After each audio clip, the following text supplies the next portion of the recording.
Hi, I'm Pam, and I'm here to talk about video games. 2024 is almost over, and I think overall it's been a really good year for games with a ton of exciting new releases. A lot of the games which were standouts to me, I'm going to address in a later video to go over my top 10 of the year. However, there were a few games that I played that ended up being disappointing. I can't say that I played too many things that I really consider to be bad games, but there are things that just sort of missed the mark for me or weren't what I was expecting or wanting from them. Open Roads was developed by the Open Roads team and published by Annapurna. It came out for pretty much everything in March. Open Roads had a number of things that first drew attention to it. First, it is made by the same development team that made Gone Home, one of the big games that populated the walking simulator genre and a game that I quite enjoyed. It also has a star-studded voice cast with Kerry Russell and Caitlin Devers voicing the protagonists of the game. This is a game about a mother and daughter going on a road trip to discover family secrets and reconnect after having a bit of a troublesome relationship. And I don't think it's a particularly bad game, I just don't think it did anything that interesting. Gone Home really hit for me back in 2013 because it was a different way of telling a story in a game and showing a person's life and thoughts through their eyes as they went through their old home, going through old memories. It also really hit in terms of the age of the protagonist. There was a lot of nostalgia in the game, like finding old episodes of X-Files taped on VHS tapes or Lisa Frank looking duotangs. But now, more than 10 years later after Gone Home, I really think the walking simulator genre just needs to do a little bit more in order to stay interesting and engaging. Open Roads has your typical sort of walk around, occasionally talk to people, and most of what you're doing seems to be picking up objects, maybe hearing your protagonist voice a thought about them, rotate them around, and put them back down. And that's gameplay that, honestly, I'm pretty sick of. In conversations, there are the occasional dialogue option, but they're also done strangely where the first second or two of a conversation is sort of animated, and then the characters just stop and stay still for the rest of the dialogue. There are really good walking sims out there that tell a story but also do something a little different and more interesting mechanically. Games like Edith Finch, where things are always changing up and dialogue is always being presented in new and interesting ways. But the formula of just walk, talk, pick up a thing, rotate it, and put it back down has just gotten extremely stale by now, and having celebrity voice actors really wasn't enough to pull it through, so ultimately Open Roads was a disappointment for me. Senua's Saga, Hellblade 2, was developed by Ninja Theory and published by Xbox Game Studios. It came out for PC and Xbox in May. I quite liked the original Hellblade. It told a story about a woman going through her own psychosis while also going through the underworld trying to save the soul of her dead lover. It was visually and auditorily absolutely fantastic with some great binaural audio going through. You constantly had voices in your head. It was just a really good experience, which was supported by some decent, if not great, gameplay. The combat and the puzzles, were decent, good enough to keep me engaged, and that was fine for what that game was doing. In Hellblade 2, Senua is trying to save her people who keep getting captured by slavers. She's trying to take revenge, and there are also giants to deal with. And sadly, I found this sequel to be worse than the first in pretty much every possible way. In terms of graphical fidelity, yes, it's still absolutely gorgeous and well done and realistic looking, but I found the environments rather samey. It was a lot of just rocky environments, just lots of rocks of different sizes, mountains, caves, not a whole lot going on visually that really stood out like it did in the first game. Also, while the sound design is similarly very well done, it just doesn't pack the same punch. Like the voices in your head, whereas in the first game, they really added to a sense of unease and frustration and confusion. Here, they're just kind of annoying background noise. Mostly, I felt like this is a game where someone went ahead and wrote 4 hours of story, but didn't think about how they were going to put 4 hours of gameplay to go with that story. It felt like there was maybe 2 hours of gameplay, and then 2 hours that tricked you into thinking you were playing a game. And then to top it all off, that original story could have ended at a certain point, and then they kind of added an extra 2 hours that didn't really add much. There's really just very little to do in this game. Combat has been pared down, so you're only ever fighting one enemy at a time, and combat is basically waiting until you get off a parry, pressing your special attack, and then watching a cutscene of Senua killing the enemy and moving on to the next one. You don't do much moving around, you don't do much decision making, it's just a combo of cinematic scenes and the occasional button press. And the scenes where you're up against giants, which were the things that were really promoted in the trailers and game previews, showed that they didn't really know what to do with that mechanically either, and it mostly involved, again, cinematic scenes and running between safe parts of the level.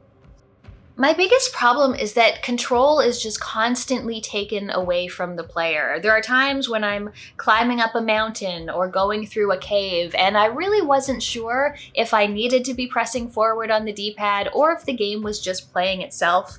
It was visually very, very seamless, but also from a gameplay point of view, it's weird to not even really know when you're playing the game. It's just so many times where you would actually be in control for 10 seconds and then it would take it away from you and be cinematic for 30 seconds. And it just kept bouncing between that, and it ultimately felt very powerless in terms of being a player in the game. Sadly, Hellblade 2 was disappointing and dull for me and really felt like one of the longest 6-hour games I've ever played. Frostpunk 2 was developed and published by 11-Bit Studios and released on PC in September. PlayStation and Xbox ports are supposed to be coming out in 2025. This is a city-building survival game that takes place after a volcanic winter catastrophe has wiped out most of civilization. I really loved the original Frostpunk. Very stressful survival resource management games are kind of my gaming comfort food, so I spent a lot of time with the original game, both on PC and console. It was just really fun to build a city up around this giant engine, keeping everyone warm, making decisions about what buildings to place where, what policies to enact to keep your people in line, and ultimately how you were going to keep as many people as possible alive through the winter. I heard that Frostpunk 2 really expanded on the decision-making of this game, having to deal with political ramifications, different factions wanting different things, having to side with some people over another in order to find the best way forward, in order to make your city prosper. So I was really expecting something like Frostpunk 1 mechanically, but then with more systems added on top of it to give you more of that political and social decision making. When I got all cozied up and ready to play Frostpunk 2 when it first released, it was completely unfamiliar to me. The UI, what it was asking me to do, you're digging through the ice, finding places where you can gather resources or build districts. You're not placing specific buildings for specific purposes. You're making districts all around. It seems like you've got more of a higher view where you can't zoom in and see any individual people. And it also felt like I had to go looking for issues to tackle rather than them being brought to my attention.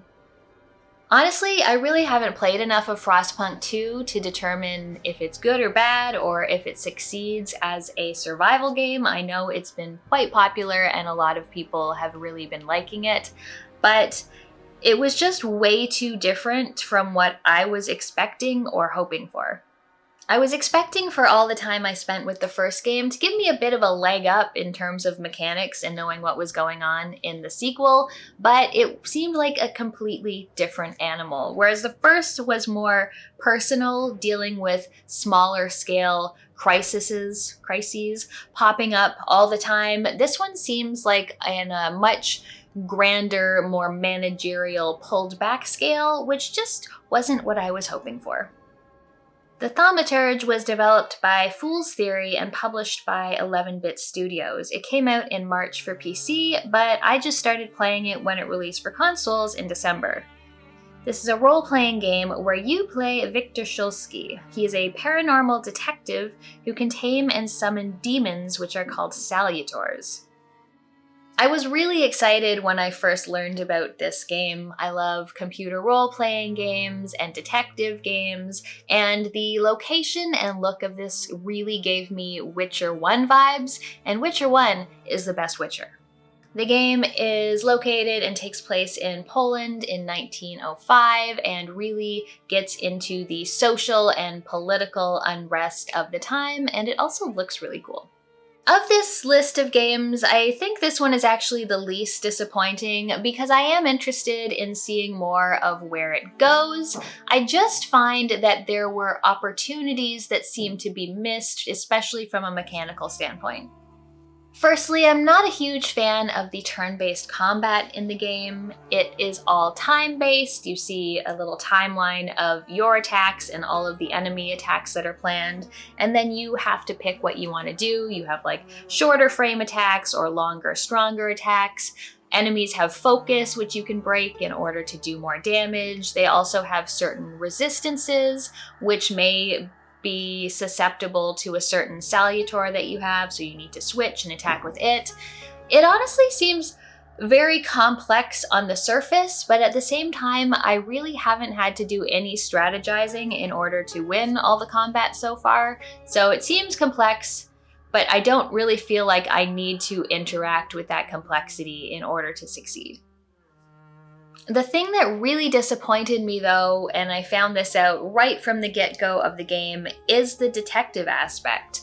I was really expecting, based on the fact that you're a paranormal detective, that I would be making deductions, finding clues, coming to conclusions, and instead, Victor just does all of that by himself. When it comes to actually playing the game, I mostly just run around the world spamming my find magical item magic detective button.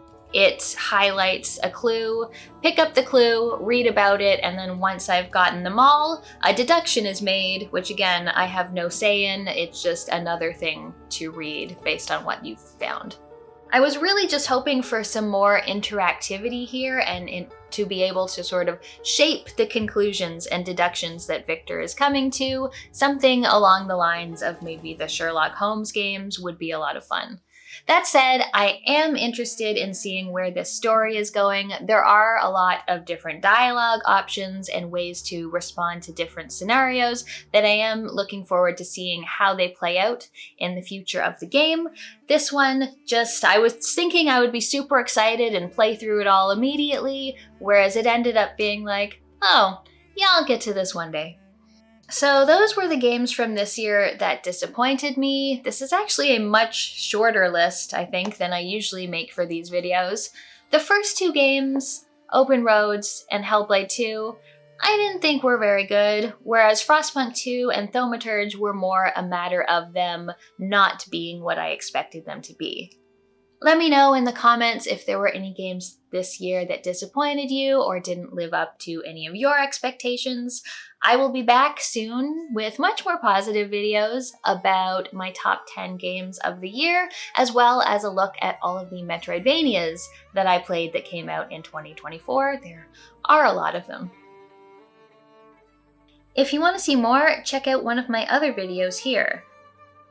I have a Patreon if you want to support the channel. Thanks for watching, and I'll see you next time.